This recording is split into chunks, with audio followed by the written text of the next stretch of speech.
Thanks very much, Shane, and thanks everyone for coming, especially, like Shane said, on a wet and wild evening here. So hopefully you're going to enjoy what I've got to say. And thinking back in terms of back to the end of last year, at the end of November, I know several of you were, like myself, at the Australian Council for Health and Physical Education International Conference at Clayton campus here in Melbourne. And on the Friday of that conference, all of us were waiting in anticipation to see whether the news would be forthcoming of the endorsement of the Australian Curriculum for Health and Physical Education. And as many of you know, that endorsement wasn't forthcoming at that time, and the new federal government announced a review of the Australian curriculum. And with that endorsement yet to be forthcoming, perhaps it's also, questionable in terms of the focus of this lecture. And I certainly would characterise this as a time of uncertainty for health and physical education in Australia. Certainly uncertainty as far as the Australian curriculum goes, but I think that's no excuse really to not engage. And my emphasis very much is this is a critical time for health and physical education in Australia, and a great time for us to really engage with some challenging issues. And much of what I'm going to talk about tonight are really questions that, even when endorsement comes, there are no hard and fast answers to the questions that I'll be addressing. And there'll remain challenges for all of us as health and physical educators. So it's also important in opening for me to say that in raising the issues that I do, I'm certainly not implying any criticism of the tremendous work that's happened to date in the development of the Australian Curriculum for Health and Physical Education. And it's really appropriate in opening to acknowledge that work, particularly the work of Sue McDonald as the lead writer of the Australian Curriculum for Health and Physical Education, and Janice Aitken as the HP manager at ACARA. Also want to acknowledge Narita Matthews and Trent Brown, who are both here this evening, and thank you both very much for coming. That your role as members of the advisory group, I know, is has been a really important one in the development, and also to acknowledge anyone who's contributed to the consultations at the various points in the development, because that input is important, and my emphasis is really that this is an opportunity for us to engage, and as professionals in the field, we should be taking every opportunity offered to us to contribute to the development. So, what's my stance? Very much it's one of glass half full, even if it is a bit of a precarious angle. So that's very much the theme this evening, that there's a lot of good stuff in the glass and it's not full, and we need to make sure that it's topped up with the right stuff, and it's maybe tipped back to a bit of a more stable position. So Basil Bernstein, you'll hear a bit about him this evening. A lot of my work's been influenced by Basil Bernstein's work over the years, and continues to do so. So a time very much of opportunity, a time when I think actually we can't afford not to engage, and that's very much my emphasis as well. Where I'm coming from, I emphasise always that no text in health and physical education is neutral, be that the government's text, be that what I'm talking about this evening, and I fully admit to certain interests being at the fore of what I have to say, and encourage you to reflect on how those relate to the interests that you would like to see at the fore of health and physical education as the Australian curriculum is hopefully enacted in schools. And as Shane alluded to in his introduction, I also come with a range of experiences in terms of past curriculum developments that variously have informed my thinking in terms of where I'm at now with this particular development, and as you'll see there, a range of developments spanning the curriculum years and spanning various countries. I've had the role over the years of being a curriculum writer, of being a member of advisory groups, of being a researcher working with teachers, trialling and piloting new syllabuses, and continue obviously in that role as a teacher educator in all of this as well. And it's always been a great pleasure to have that association with members of curriculum authorities and with particularly teachers in schools who are the people at the fore of developing the text that I think really matter. That is, the experiences of health and physical education in schools. And for me, what will define the Australian curriculum for health and physical education, our focus needs to be on those experiences of children in schools. So, if I turn attention to my title and what I'm going to talk about this evening, I want to give you a sense really of three things this evening. I want to talk about some of the holes that I think are there to be filled amidst this development, the potential that the curriculum with those holes presents, and some of the key issues associated with whether or not that potential is going to be realised.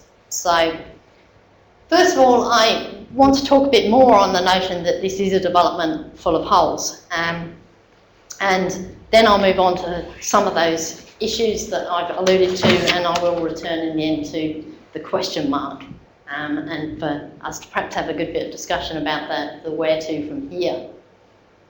So, this can be characterised very much as a development of the Australian curriculum, not just in health and physical education, and I know we've got some colleagues, thank you for coming, from other curriculum areas as well, that it is all along it was a framework that there was never any intention that it was going to be prescriptive, and as a curriculum development it will leave many questions to be answered. So issues such as how to structure the curriculum when faced with strands, sub-strands and focus areas, what the scope and focus of any specific units of work should be, what teaching and learning approaches will come to characterise the Australian curriculum in any particular school, what new technologies will feature in teaching and learning, what contributions the health and physical education curriculum will make to the curriculum as a whole, what sort of assessment tasks and approaches will support students' learning with that aim of them working towards achievement standards. Those and other questions are amongst those that may well be at the fore of teachers thinking about this curriculum, but there are no hard and fast answers to any of them. This is then very much what I'd call an open text, a flexible framework, and as such I think it presents some key challenges to us, it presents opportunities, and I think it also presents a key professional responsibility. Choices there, so-called spaces for either action in terms of curriculum development or perhaps that temptation for inaction.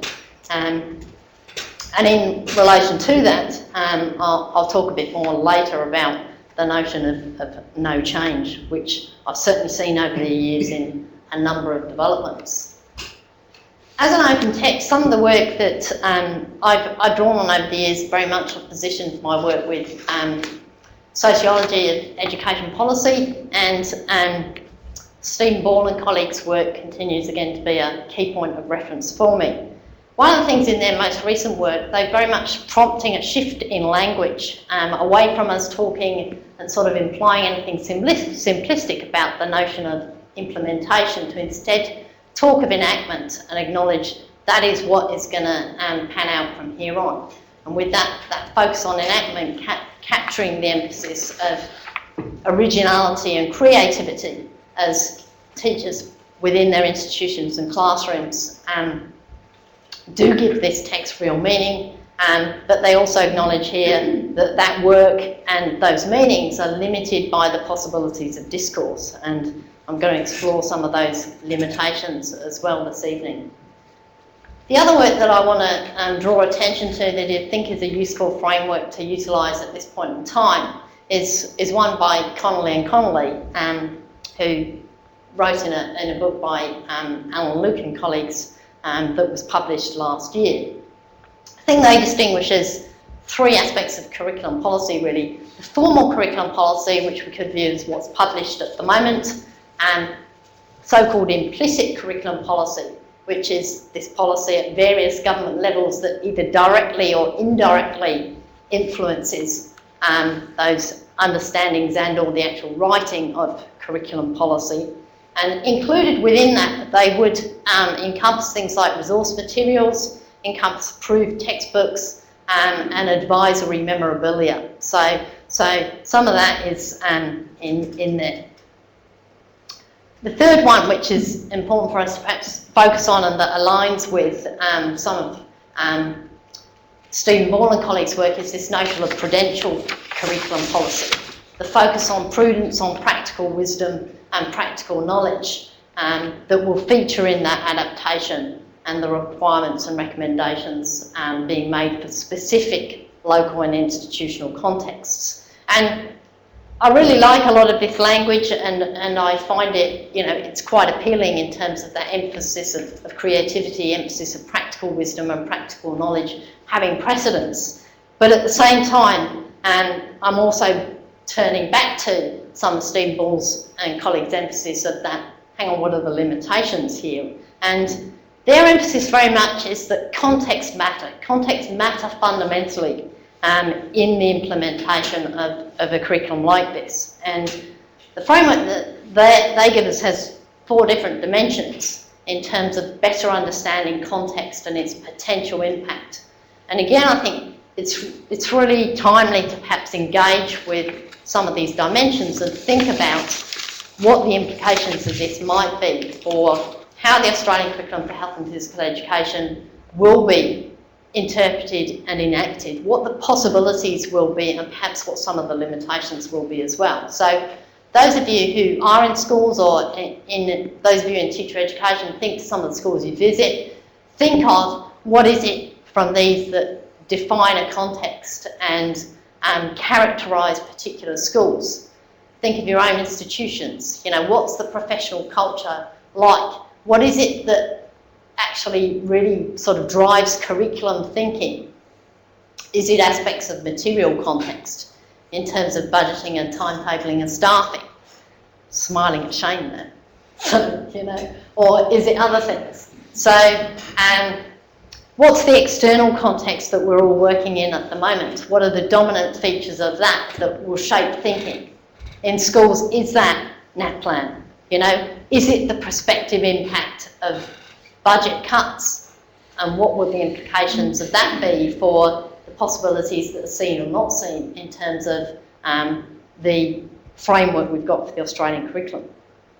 So we might justifiably read a lot of constraints from this and have those in our minds, but it's also a framework that I think prompts us to say, what are the unique strengths of particular contexts? And certainly my time in parts of WA, in parts of Queensland and in New Zealand have all shown me that some of those contexts that by certain criteria and by certain people's judgments might be regarded as disadvantaged and or impoverished, actually have tremendous strengths and have uniqueness about them that creates tremendous opportunity for creativity in curriculum terms. So thinking of the strengths and thinking of the unique opportunities that any individual school context presents is something that I really want to emphasise here as well. So the question that I want you to keep in mind then throughout the rest of the evening is this issue of what and who will be the curriculum drivers and what direction will that potentially take health and physical education. And my emphasis is as well that there are some various potential scenarios here, and I think it is timely for those of you in health and physical education will remember David Kirk's work from 2010 and the predictions that he was putting really to the international physical education community of the short-term likelihood being more of the same, but that without radical reform, the long-term scenario for the subject was going to be extinction. And whilst we're now talking here about the learning area of health and physical education, I think having those scenarios and possibilities in mind is actually a good thing to do as well. And why he was prompting us to think of radical reform and seeing a need for that was fundamentally to do with this issue of connectivity in terms of, how well do schools, and particularly the learning area of health and physical education, how well do we connect knowledge to students' lived experiences beyond schools. So that's a bit of a backdrop, and in relation to that, more of the same. If I also turn back to Stephen Ball's work, he's got a wonderful phrase which is called creative non-implementation. Absolutely love it. And seen it in every country I think that I've worked and lived. And it is very appealing as a notion. It's fully understandable perhaps as a response to policy developments in many instances. But here and now for health and physical education, I don't think that creative non-implementation is a response that is either desirable or defensible for our learning area. So, and I'll try and explain why. So, amidst diverse school contexts and student needs, that uniqueness of context, what should define and distinguish the Australian curriculum for health and physical education, given it is a flexible framework? Where should we be starting? What should we be focusing on? Well, perhaps it is because it wasn't long after the Melbourne Declaration that I moved from Australia that I still hold it dear and think, often I've looked across the ditch from my time in New Zealand and thought, what has happened? What is happening? And certainly I think it is really important at this point in time in terms of thinking about what should define our practice in health and physical education and in education more broadly. I would come back to these as very laudable goals and ones that we should keep an eye on. And that commitment that this was all about quality and equity, if we keep those things to the fore, I don't think we'll go too far wrong. In health and physical education specifically, what we have been presented with is an interrelated framework of 5 propositions, and some of you here are tremendously familiar with those, played a role in contributing to shaping them.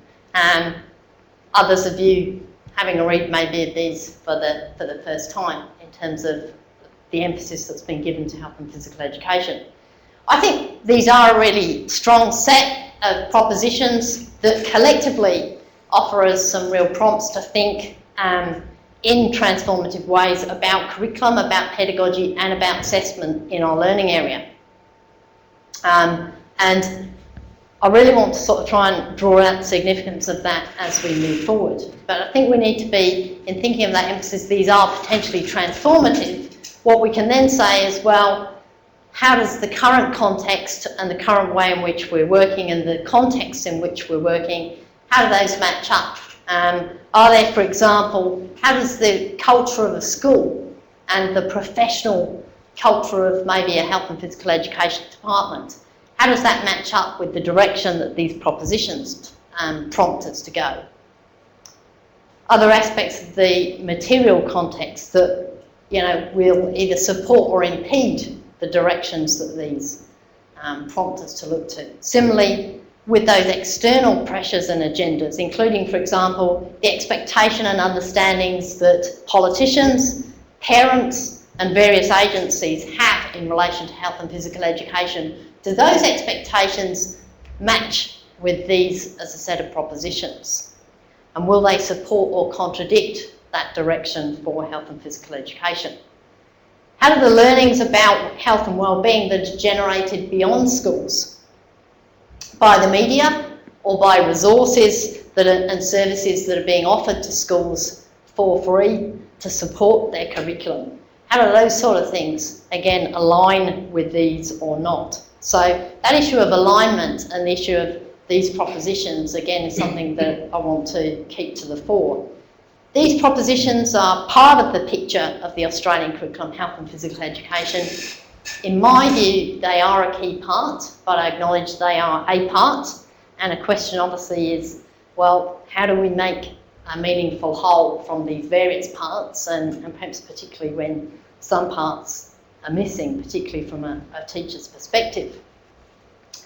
And in posing this question, I want to actually focus on saying, well, where did I start? I started with the rationale. I've started with the propositions, but I've been acutely aware, and perhaps more so this semester, I've been working with this curriculum with some of the students that I'm working with here at Monash, and I'm really aware that that rationale is not necessarily the starting point. It won't necessarily be the point that teachers go to in first engaging with this curriculum. They may well go straight to that foundation to year 10 curriculum.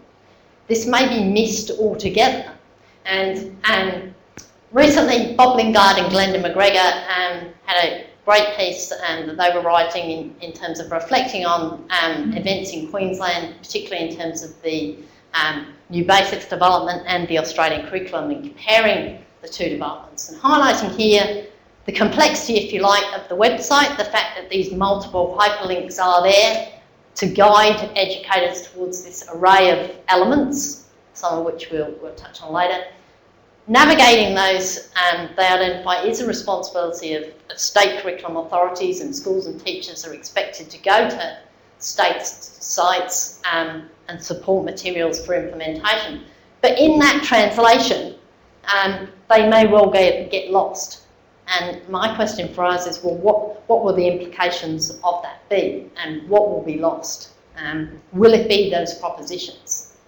I think it's a very real issue we need to be engaging with. Curriculum structure and knowledge relations. What sense will people make, and what structures will actually emerge from this? And several of you know I am a fan of Basil Bernstein. His name will come up on several occasions, and no apologies for that.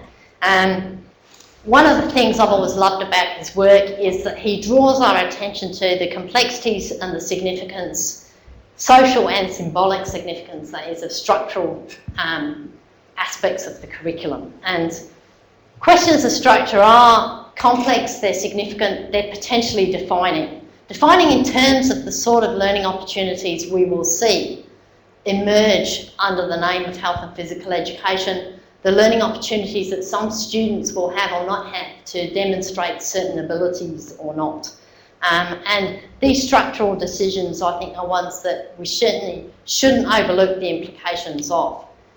I'm not going to talk at great length about any issues of content this evening, but I am prompting the significance of decisions around structure and organisation of curriculum and the implications that might have. So it's from that, there's debates about, there's going to be no one way of interpreting this diagram. This diagram presents teachers with, various options as to how they will choose to organise their curriculum in schools.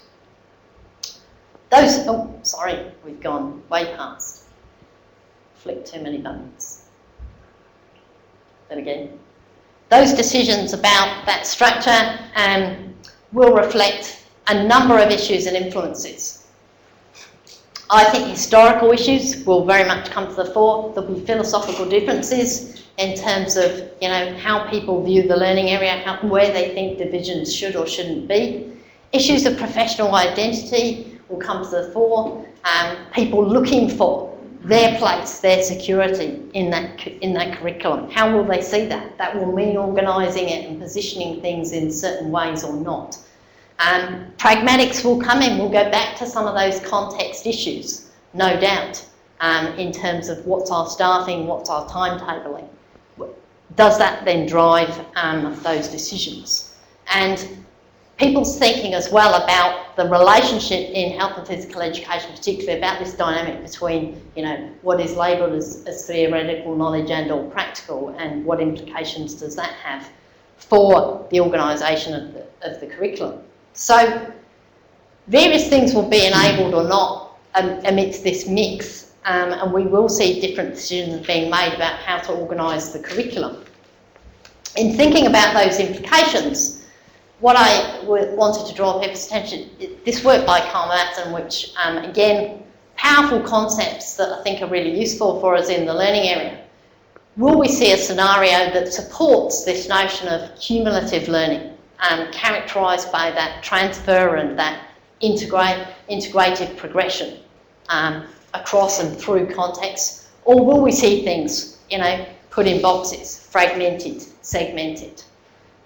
Those are those are sort of the options. And the irony is, Frangi and Vitale wrote in 2011 that typically contradictory current education policies require cumulative learning, and yet they foster segmented learning.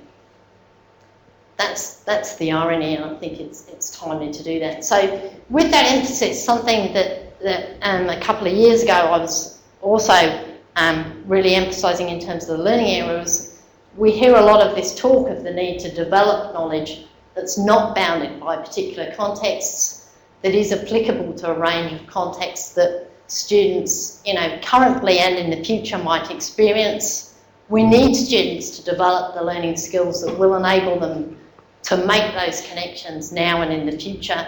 And our choices in relation to curriculum structures, in relation to pedagogical approaches and assessment practices, all of those will variously support or impede that process. So those decisions are things that I'd emphasise. Teachers, Akara has emphasised, are the people who will best, decide how, when and where to introduce different concepts and processes, and how to progressively deepen understanding and maximise engagement and learning of every student. I hope this doesn't lead to the scenario which is really captured in this book. This is one of my favourite books out of the UK from my experience of the national curriculum there, by Rhys Griffith. Great story in terms of, if we think of that notion of cumulative learning, I still use a chapter from this book very often in research methods and teaching actually. There's a chapter in it which follows this student called Josie, and there's a researcher who is shadowing this student Josie through her week of experiencing the national curriculum. And it's a wonderful story of the curriculum from the student perspective. It's a sad story of opportunities lost for connections between learning. As this student is a Key Stage 3 student, so sort of lower secondary, and she's getting these chunks of knowledge, and no one at any one time, no one's making the connection, no one's recognising the context that she's challenged to apply and could extend this knowledge within. So, lovely book, and I hope for health and physical education, I've often seen, how well do we make these connections? How well are we developing that sort of cumulative knowledge, and can we do it better under the banner of the Australian Curriculum for Health and Physical Education? I certainly hope so. So, in the light of my experience in New Zealand, New Zealand was going to get mentioned, I knew Seth was going to be here as well, you see. So, I also wanted to mention, those decisions about curriculum structure. Part of the picture these days is external providers. People are offering to be a part of that curriculum, providing resources, providing services. This work in New Zealand, there's one map there which centred on sport, physical education related resources and providers, and this was the accompanying one we developed centring on health. And the two maps together captured 124 things operating nationally in curriculum in health and physical education in New Zealand. And so it was really highlighting the scope of that sector, if you like, in terms of what's going on, and the need perhaps to acknowledge with the Australian Curriculum for Health and Physical Education that those external providers and those decisions about who will be involved in the curriculum is part of the picture, as well as the what and the how of organising it. So I'm not, making a blanket statement in terms of opposing external input by any means, but what I am emphasising again is come back to the propositions, and particularly that one of educative purposes. And we need to make sure that the coherency, the vision of the curriculum is driven by teachers and driven by, hopefully, those propositions. And the recognition also that potentially this sort of input can increase fragmentation. So, challenging some of that. Curriculum, pedagogy and assessment. Fundamental linkage made by Basil Bernstein. Mention him again. Someone's counting Basil Bernstein in this lecture, so I'll just, keep mentioning it. But his work really, has been fundamental in pointing to these three, and particularly the need for the alignment of them amidst developments. And a number of the developments that I've been involved with over the years have really highlighted the tensions that can come into play when aspects of this aren't, for various reasons, acknowledged, and we can get into a situation of contradictory messages operating across curriculum, pedagogy and assessment. And one of the things with that I'd say is if we come back to that, that commitment to equity and excellence and say all of the time, are the three of these, systems and avenues, are they supporting those drives for equity and excellence? Now, assessment was always destined to be controversial with the Australian curriculum, as a whole, and health and physical education no different. And the situation was one, very much that Marie, writing last year, Marie Dinan-Thompson, colleague many of you know, described it, drew on Peter Hay's work and described this as very much a work in progress, highlighted that, yep, the achievement standards are there for this notion of on-balance judgments, frameworks and requirements that different jurisdictions are producing around Australia will be crucial, to where assessment goes. And we do need to be thinking about this scope and sort of approaches that will be used in schools in that. Now, ACARA's emphasis is, that there will be those, annotated work samples, support materials to assist teachers in making those sort of judgments. And teachers will quite rightly use a range of different assessment strategies in terms of ascertaining what students have learned and making judgments on the extent and quality of their achievement relative to those achievement standards. The unknown questions amongst them are these. How will achievement standards be interpreted and enacted? And already in my discussions with teachers here in Victoria, but also elsewhere, I was up in northern Queensland recently for a sort of different perspective, and I know that those achievement standards are being interpreted in many and varied ways, and in some ways they are being also fragmented. Will the propositions, drive thinking about assessment? Question mark. And what impact will those sort of structural decisions have on the opportunities that are afforded by assessment? So those are some of the questions that I think certainly remain, and that again prompt us to keep to the fore of our thinking in terms of continuing to shape the curriculum. Again, back to Bob Lingard and Glenda McGregor's work, and they really highlighted this gap in the text, that pedagogy isn't really addressed, and assessment, there's some broad guidance, not much else. And their prediction here was that therefore a heavy content focus was the almost inevitable outcome in terms of the curriculum. Now, that's written as predicted, and I think the challenge for us where health and physical education is at the moment is to say, let's avoid this scenario.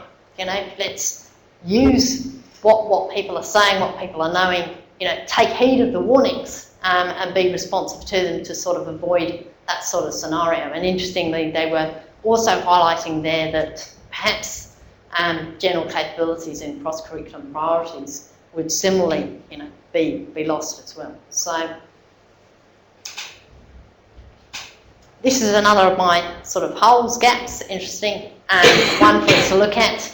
And again, perhaps reflects, that starting point of the Melbourne Declaration where things started, and, this was shaping up to be F to 12 at one point, and rapidly that was all pared back, and it was very clear that 11 and 12 was in the too hard, too political arena. So ACARA's emphasis very much is still that, state and territory curriculum and certification authorities will be responsible for that structure and organisation of senior secondary, and the opportunities will be there in terms of the extent to which Australian curriculum content and achievement standards are reflected in 11-12, and they are still working with states and territories to develop processes, options and timelines in terms of further senior secondary subjects, and others in the audience might, know more in terms of where that likelihood is or not.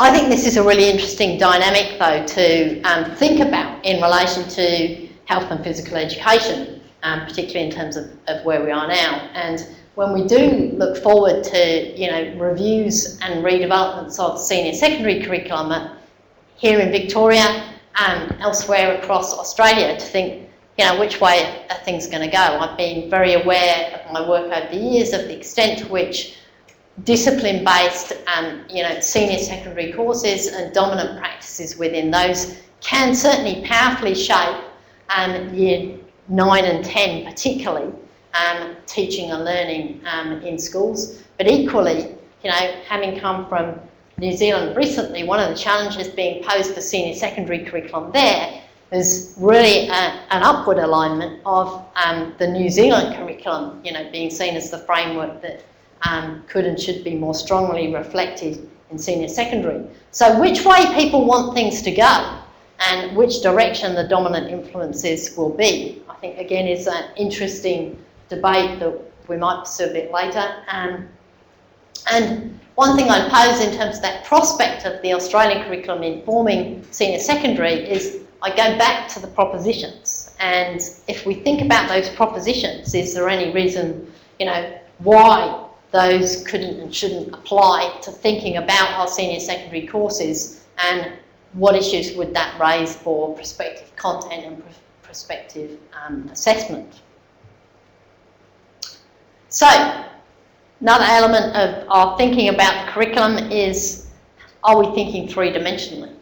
Are we actually thinking about health and physical education, acknowledging that alongside learning areas, we do have general capabilities and cross-curriculum priorities that are an important part of the curriculum? And this is the map that sort of captures that. I was recently up in northern Queensland, as I mentioned, at the ACHFA Northern Conference up there, and I spent a lot of time with teachers exploring the potential that health and physical education could offer to really connect with and help support and extend some of the learning associated with these general capabilities. There was a lot of acknowledgement that a lot of things people were already doing could make very strong connections to those general capabilities.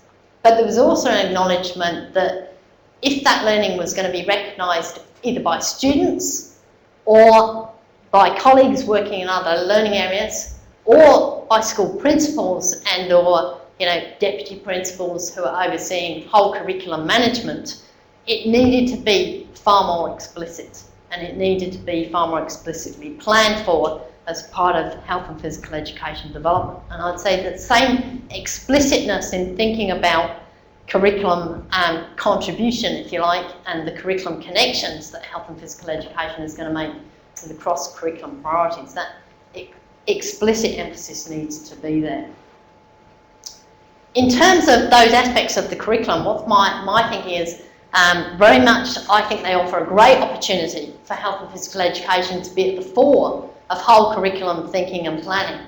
I think they do present us with a considerable challenge to make that learning explicit and strengthen some of the learning that we often claim is happening and being developed in and by our learning area. I think we can then be challenged to say, well, exactly how, when and where is it being developed? Show us the progression, show us the contribution, show us how that's reflected in students' learning and progression, and I think those are the sort of challenges.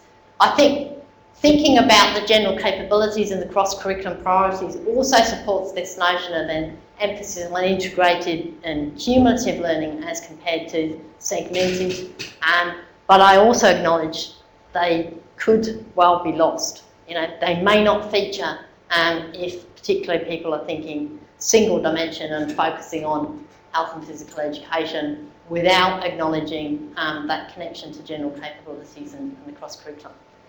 Fundamental for me to this notion of connectedness, which is the last but probably most significant of my questions in relation to sort of holes and questions associated with the development, is, okay, what about that bridge gap to students' lives and learning beyond schools? how well are we responding to that when we're thinking about the curriculum? And I go back to that point from David Kirk in terms of, you know, the destiny of extinction if we're not making that connection. I think when we think about students in health and physical education, and I think particularly if we think about those students who perhaps aren't the ones who are, you know, really well set up in terms of their participation in physical activity and or sport beyond schools and supported in that already, think about the other students, ask the breadth of students how well connected they think their learning in health and physical education is to their lives beyond schools. And in saying that, I'm thinking in a width and a breadth, a width and a length terms, that as Peter and I emphasised, there's a spatial and a temporal dimension. We need to think life-wide and we need to think lifelong, and we need to do both of those things together. In that recent work, we very much tried to really unpack that in terms of what that might look like in assessment, with the knowledge that that could influence curriculum and should influence curriculum and pedagogy. So that connectedness, I think, needs to very much be at the fore of our thinking about the possibilities for the Australian curriculum, health and physical education, and going back against the Melbourne Declaration prompts us to acknowledge we are part of students' learning and lives, one part, and that we should be looking to parents, families, communities and others to help us in terms of making those connections and developing health and physical education as a process which extends beyond the curriculum. Learning in health and physical education can and does and should, you know, continue outside of school and beyond the school years, and building that entire curriculum thinking I think is really important. So, where to from here? What's going to happen in interpretation and enactment? What sort of futures? Whose responsibility? Well, Stephen Balzer and colleagues, their work very much positions teachers as simultaneously policy subjects and policy agents who are active in this mediation and enactment of policy, generating meanings amidst embedded understandings and language and professional practice. And it is this balance, and how will the balance play out? Well, Barbara might recognise this, I don't know anyone else who's coming from the mathematics area. Noise, Wake and Drake recently highlighting this flurry of activity that can happen, which may or may not lead to any significant changes in educational practice and impact on learning. And highlighting that societal attitudes in education, and we can slot in here health and physical education, you know, are notoriously difficult to change and tend to be reproduced across generations. So I think that sort of stability in meanings and in attitudes towards the learning area is something to be aware of in terms of prospects for change and transformation or not. The thing I'd emphasise is that we need to be focusing on is this dynamic between the text and context. And I think the text sets us up with the potential for some really transformative thinking, and I think we need to then be looking closely at context and asking questions of those different elements of context in terms of what they will support or inhibit in relation to some of that transformation. And in the external, I'd say let's position teacher educators, let's position the professional association, let's position ourselves, you know, those of us who aren't working in schools, as part of the external context and influence, if you like, and which way are we going to help shape things. So Lingard and McGregor again have highlighted it's difficult to see how the Australian curriculum will dispense more than the content of disciplines. I think the onus is on us to ensure health and physical education, we do far more than that. And we do these things of keeping that eye on both excellence and equity. We accept that as a shared responsibility. I think there are some very real challenges here for teacher education. I think the whole development presents an opportunity for some really new and or strengthened, sustained relationships between those of us working in teacher education, those of us associated with curriculum authorities, those of us associated with professional associations and teachers in schools to join in making the most of this as a curriculum development, really thinking carefully about what it is we would like it to mean for young people across Australia. And very much I hope therefore this is the start of a conversation that can be continued. Those of you who aren't from Monash and from the faculty, thank you for coming this evening, and invitation to come at any time. One of the reasons I joined the faculty with some tremendous colleagues in the learning area, and it's real delight coming to work every day that I've got those colleagues on the corridor here, and we've got a lovely space where we meet and have lunch and talk over coffee, and it's wonderful if people come join us in that, and that's a real invitation. If there are teachers or others who want to come and talk to us about the curriculum, we'd always love to hear from you, because we're passionate about it. So thank you very much for this opportunity, and I'll be really interested to hear everyone's thoughts and or questions. Thank you.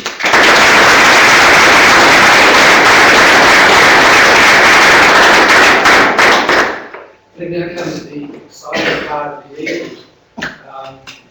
Whether it lasts half or a half empty, whether we have a formal or informal discussion, it is up to us. But I think it's important that we begin the debate here. There are some challenges that Dawn has presented in her thinking. I want to open the discussion up, perhaps for the member of the audience. Question, a point that you'd like to make of Dawn.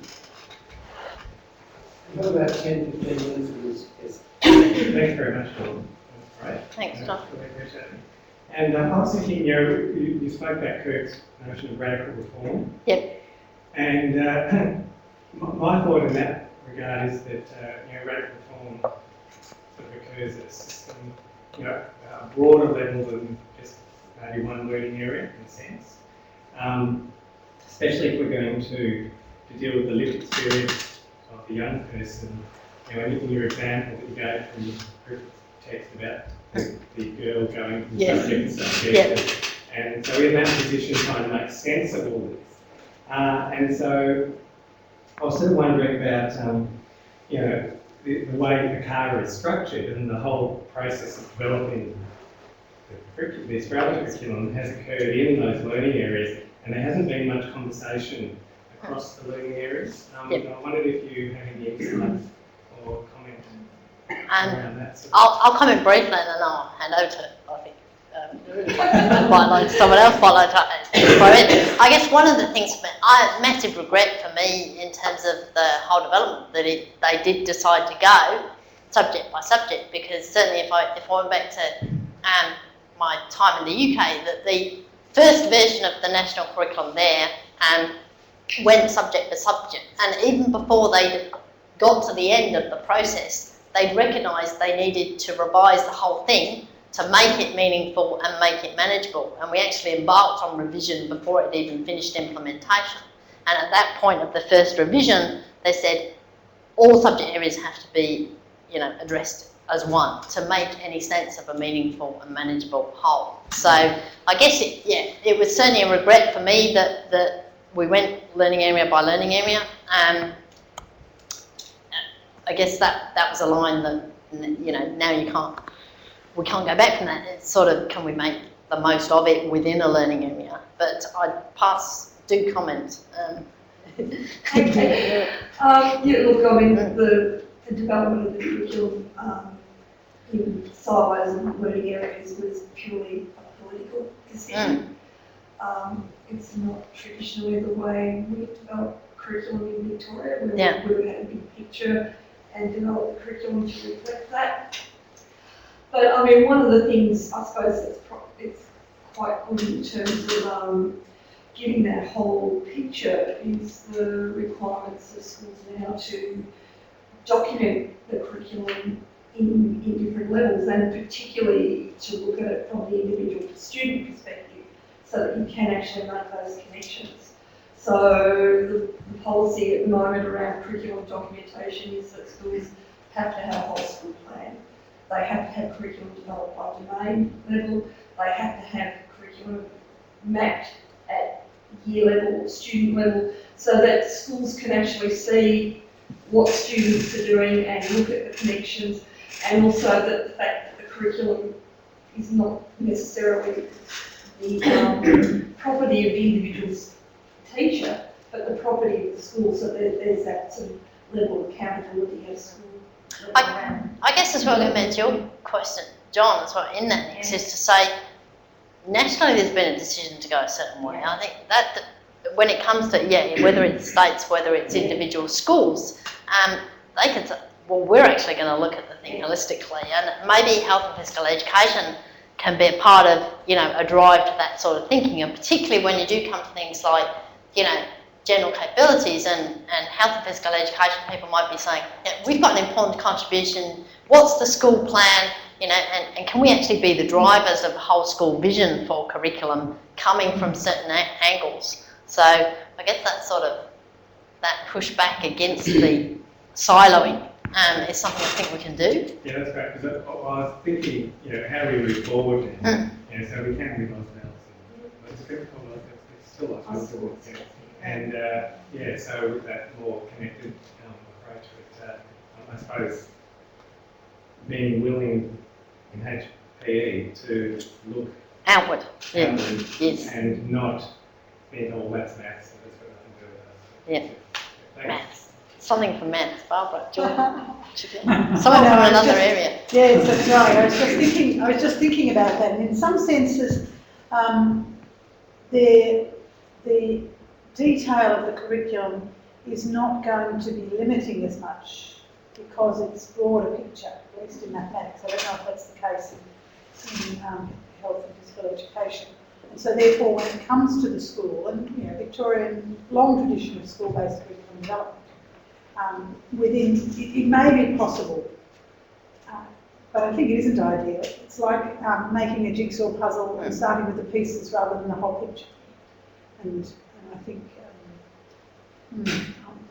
think you're making me think quite a lot, which is always very good. Oh, that's nice. Thanks. Any more questions? Yes, Mark. Dawn, I just wondered what role can research and researchers play in, I guess, responding more productively to this enactment issue? I mean, you've given some examples anyway, but I was just wondering about that. Yeah, well, I guess I was think of, hang on, what's some of the most rewarding and memorable research sort of through my career has been working alongside and with teachers trying to make sense of and explore the possibilities of this sort of thing, and to go on a journey with them, and for that to be a very much a partnership thing, and a thing that is a sustained model and partnership. And as saying, as researchers, it's not like saying we've got all the answers, but it's saying we can certainly support that learning journey, and that can be a really informative, worthwhile, generative journey for the teachers, their schools, and the profession more broadly, sort of thing. So, one of the experiences I always come back to is sort of, with the landmark in my career is I had a chance in Queensland to work with 25 schools who over the course of 2 years were, piloting ideas for a new senior secondary syllabus at that time. And that work was going to inform things not just in their schools, but the syllabus development as a whole. So it was an active commitment to inform curriculum development, school and state, and research playing a part of that. And, having that time and making that commitment to get to know all of the teachers, the context, to have a learning community and to see teachers learning a lot from each other. So I think that's where, research can facilitate wonderful research learning communities, and yes, we're already hoping that we can do some of that along this course. I have a related question, not so much the research side of things, but the education side of things, given the fact that it's not endorsed yet. Presumably it will be endorsed. And the whole come in such a what are the implications for teacher education involved? Oh, I think it's implication, it's challenge, it's there to say, so what sort of visions for enactment are we sending graduates out with, and how are we in teacher education courses, what are we going to do in terms of, highlighting the different readings, the different responses that are possible from these sort of developments, but giving people, the license to be creative and giving the opportunities to hopefully, also be working with some teachers in placements and so on to say, pair people up and say that sort of creativity can happen. But I'm also going to throw it over to Justin to talk from what sort of challenges he sees in terms of businesses. Absolutely. Look, it's been really interesting for us because we are going through course renewal at the moment, and we've seen this as a real opportunity for us to not only align ourselves with the document that's not yet endorsed, but to generate some real change, and we see some change or a transformative opportunity for us to, if we look historically back at HP, it has done the same thing regardless of curriculum change. We seem to be doing the same, and often it fails at what it attempts to do. And we're now looking with our new course structures to that cumulative idea of not working in silos. We control our discipline, which I think is quite unique, and gives us a lot of opportunities around what we see as the discipline integrating with the curriculum and integrating with pedagogy and working across those areas rather than sort of science take our discipline stream and then we take the education and butt heads and belt up against each other.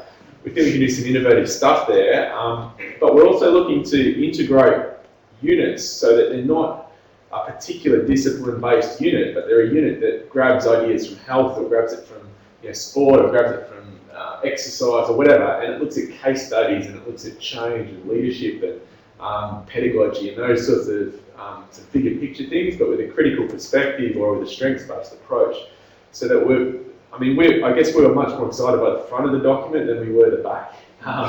It's the front of the document where we positioned ourselves and we put our energy into saying, well, how do we pull these propositions through? And in our curriculum renewal that we're going through, how do we speak to that and then coherently build that message? Because we realise the students coming into us come from a particular system and particular histories, and this is what their idea of phys ed is, and they're attached to that. How do we, over the course of 3 or 4 years, change that to produce someone that at the end will hopefully transform the way phys ed is taught in schools? And that's our biggest challenge, and we're still working through that process. But for us, it's an exciting opportunity that we see as a place. Hopefully our graduates embark on a renewal process, and we want to produce leaders that are confident enough to go into schools and not be squashed by the broader culture of the HPE environment they find themselves in. I think that's an issue too. Seth or John, do you want to talk from another institution perspective? I was interested in the not the pre-service, but also the in-service. And what you guys are thinking there, because you educate many more specific health and PE teachers than we do. But so how practicing teachers, maybe in your ME course, something coming back, subjects dealing with the change in curriculum, and also how the teachers are positioning themselves in relation to the curriculum. Like, are we just, like you were saying earlier, Dawn, people who just flick to the back in the CFS, to the dot points and work out which ones I've got and which ones I already do, so I'll cross them out? Or do we go to the rationale and understand the document more holistically? How are teachers positioning themselves? And all that sort of mix. The practicing teachers. Yeah, look, I see that as one of the big challenges. We haven't addressed that yet, but I even see within health and phys ed, there's silos between health and phys ed. Exactly. We've got teachers who just, that's health. They do that in year 10. Yeah. And then in phys ed, we teach skills and games and sports stuff. And so even within there, I think there's a real challenge to bring those two areas, which are side by side in curriculum documents, actually together in a classroom context. And we grapple with that in our undergrad program as to how do we integrate much more with health and put health in and use health as a sort of focal point or a side-by-side point to the traditional kind of sportsy kind of stuff that's been around. But I guess I think it's going to be one of the real challenges, and I think it'll be a challenge for our undergrad students that exit, because they'll be entering into that culture of this is how we've always done it, this is what we're going to do. But how do you then grab those that are out there and get them to refocus or change? I think it's an issue we haven't got the answer to. And the document itself is still sort of healthy and so it's still sort of The green arrows, focus on the green arrows. More than questions, just a couple of comments. For those of us in civics and citizenship education, how you laid out the challenges and where it's going, and also sort of being approved for a look but not fully implemented, thanks to Christopher and whatnot. But how you laid out the structure of it is the same thing we're going through, and I think in many disciplines, but certainly in civics and citizenship as well. The second thing is, as an optimist and an amateur physicist, the glass is completely full. It's half liquid and it's half air. And then finally, your use of Basil Bernstein won me over. Love it. Excellent, good. We have some teachers here in the audience. I invite a question or a comment from them. Great enough. I'm at a private school, so we don't have to do any of this, but I came just so that I could see what it is the state system's doing and how I could bring that more. Yep. The health part of it, pretty much we don't, I hardly even touch on it, which is really sad because I'm very passionate about that as well. It's just a whole time thing for us. There's just no time. We get, our year 7s and 8s get one 55-minute period a week. Our juniors get 2 50-minute periods a week, and we're trying to push at the moment to get our 7s and 8s back to 2 periods a week, but then we have to take from another subject area, and which subject area will that be? Why do they have to give their subject area time to me?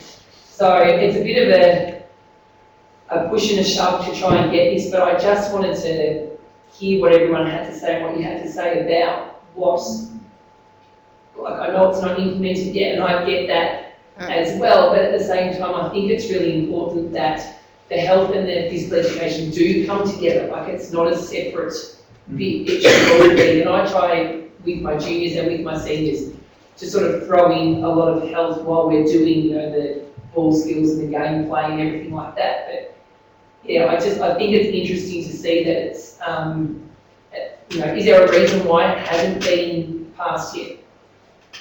Just politics, change, politics is the summary. Yeah. I'm just wondering, with what you've just said, with taking time off someone else, with the point of including the general capabilities, etc., would you be able to make an argument for some cross-curricular, so you're not taking it from health, but health and some sort, health and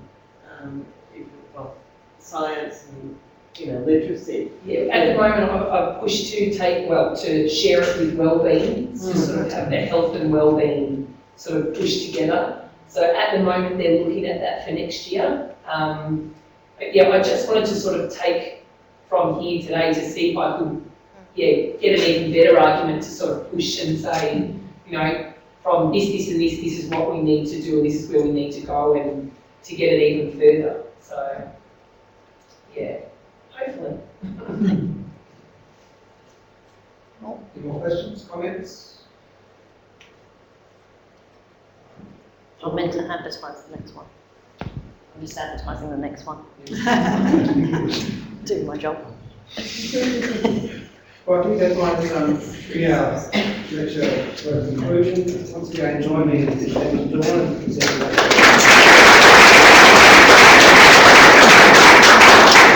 I look forward to seeing the next day's lecture. I think there might be some refreshments to outside, so please feel free to stay around for a bit longer. Thank you.